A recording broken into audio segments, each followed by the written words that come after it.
Assalamualaikum dan salam sejahtera. Hari ini saya akan menerangkan latar belakang Aristotle. Aristotle dilahirkan pada 384 Masihi di Stagria, Greek, yang merupakan sebuah kota Yunani di semenanjung Chalcidice yang berada di wilayah Makedonia. Aristotle merupakan ahli falsafah dan ilmuwan terkemuka pada masa dahulu. Beliau memberi sumbangan besar terhadap ilmu pengetahuan. Aristotle merupakan ahli falsafah Yunani dan seorang yang pakar dalam pelbagai bidang. Beliau ialah salah seorang daripada 3 ahli falsafah silam yang teragung dan seorang pemikir yang hebat di zaman purba. Beliau merupakan anak kepada Nicomachus yang merupakan sahabat dan doktor peribadi keluarga King Amyntas of Macedonia. Sejak kecil, Aristotle diasuh dan dididik oleh ayahnya sendiri di dalam bidang kedoktoran dengan harapan agar dapat menggantikan kedudukan ayahnya sebagai doktor keluarga King Amyntas of Macedonia. Semenjak kecil lagi, beliau mendapat asuhan daripada bapanya, iaitu tentang teknik-teknik membedah.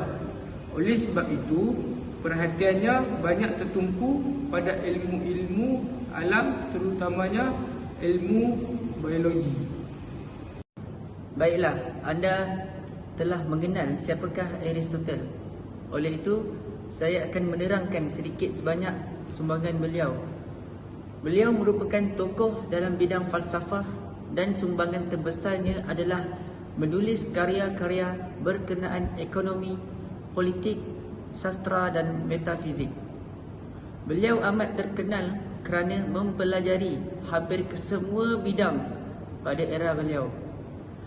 Dalam sains, beliau mempelajari anatomi, astronomi dan geografi. Di samping itu, kerja dan karya-karyanya telah diiktiraf sebagai ensiklopedia pengetahuan Yunani.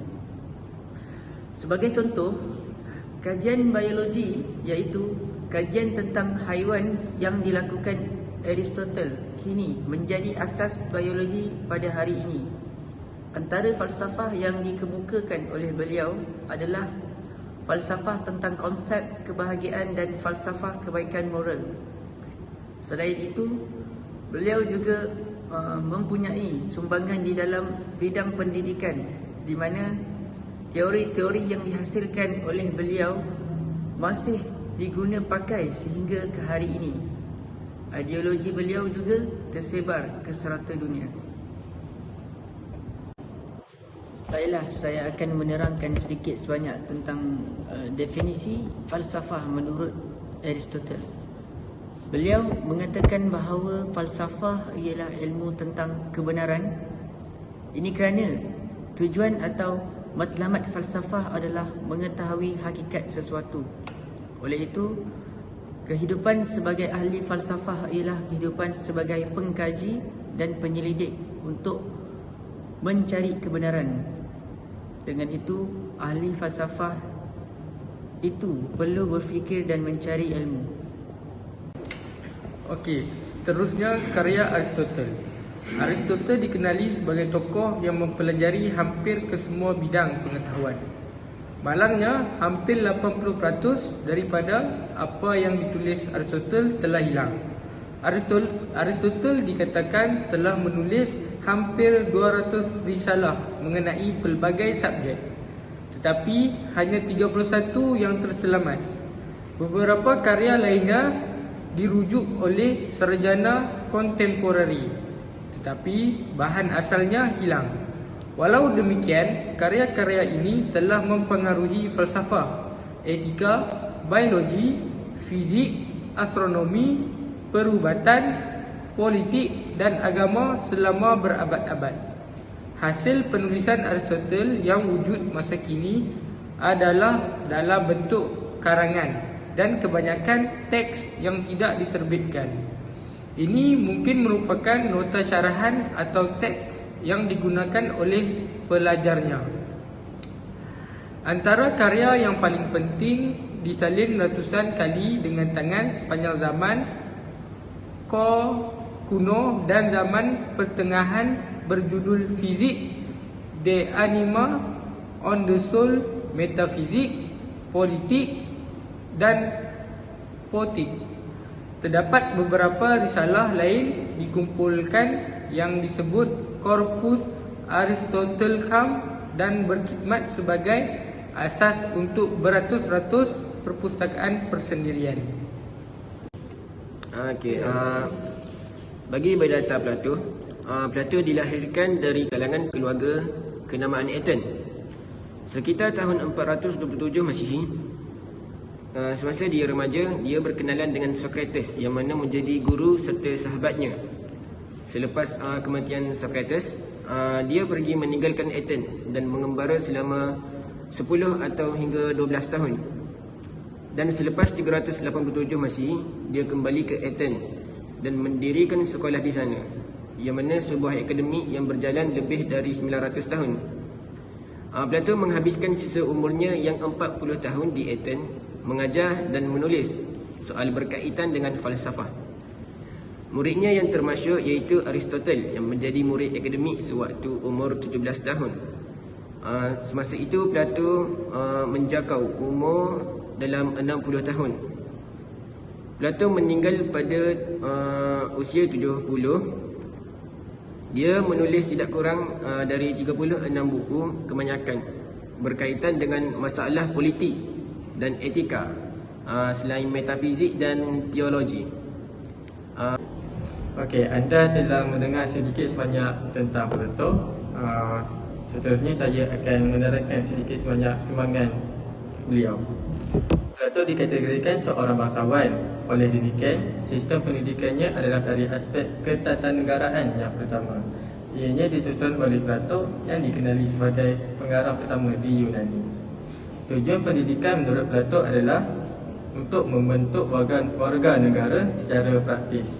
Menurut Plato, setiap manusia ditugaskan untuk mengabdikan kepentingannya kepada kepentingan negara.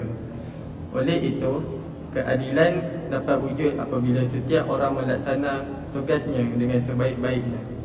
Selain daripada itu, cita-cita pendidikan Plato yang telah diwujudkan memberikan impak positif kepada ramai orang.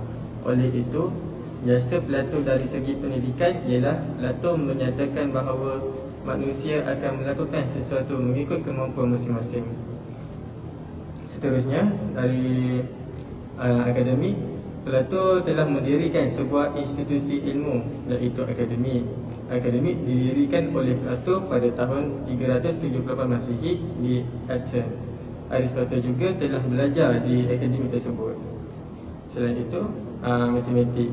Matematik wujud secara bebas daripada minda manusia. Oleh itu, manusia tidak mencipta matematik tapi mendapatkannya.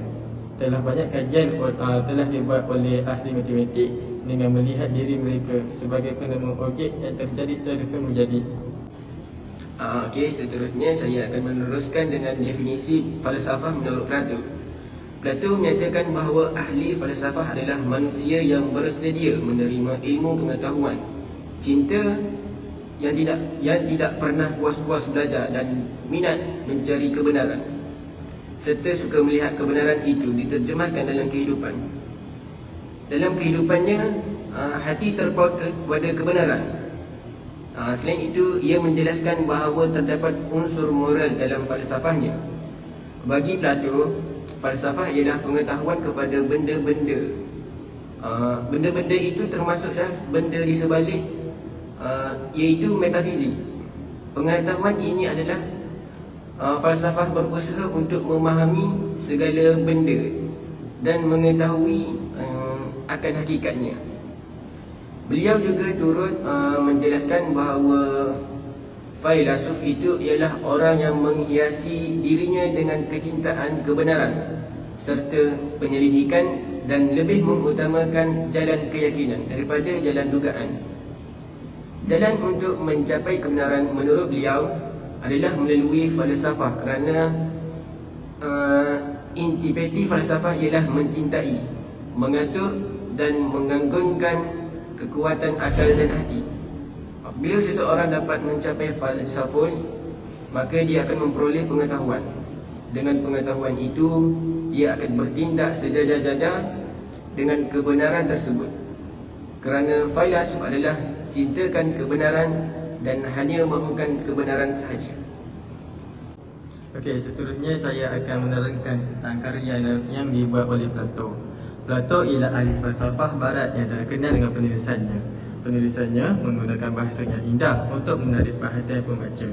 Ini kerana setiap penulisan Plato telah digunakan kaedah yang telah diajar oleh Socrates yang digelar Elenglus. Socrates seorang guru yang dikagumi oleh Plato. Daripada kaedah tersebut terhasillah karya Plato dalam bentuk buku. Terdapat 3 buah buku yang terkenal, iaitu Republik, Politik dan The Law. Ketiga-tiga buku yang ditulis oleh Plato berbeza tahun dan pemikiran. Sebagai contoh, Republik yang ditulis adalah mengenai seni sastra dan falsafah. Disebabkan itu, saya bersetuju bahawa Republik adalah satu karya yang agung yang paling dekat untuk kita mengenali Plato dari cara penulisannya. Hal ini kerana Plato mempunyai sifat yang berani dan tegas dalam menyuarakan pendapat beliau.